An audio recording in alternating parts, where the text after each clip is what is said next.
The COP30 climate summit in Brazil. After 2 weeks of tense negotiations, a key deal was finally approved, but several countries are voicing strong objections.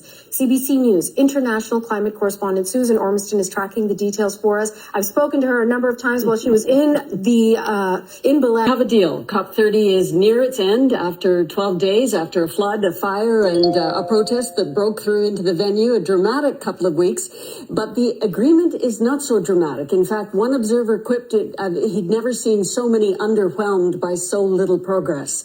It's a weak agreement after these talks. It basically reiterates pledges that have been made in previous COP summits, and it led to an angry exchange during the closing meeting of COP30 by countries who are very disappointed not to see any mention of fossil fuels in this agreement. Disappointed. You promise a transparent process that is not what we're seeing.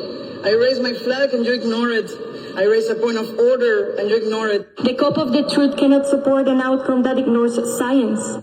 There is no mitigation if we cannot discuss transitioning away from fossil fuels.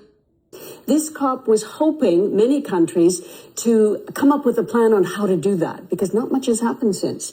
That didn't happen, and neither did a plan for a roadmap for deforestation. So there is a lot of disappointment in the Brazilian process and what was accomplished. And of course, overriding all this was the absence of the U.S., a major funder of climate finance in the past, and some very difficult discussions around that.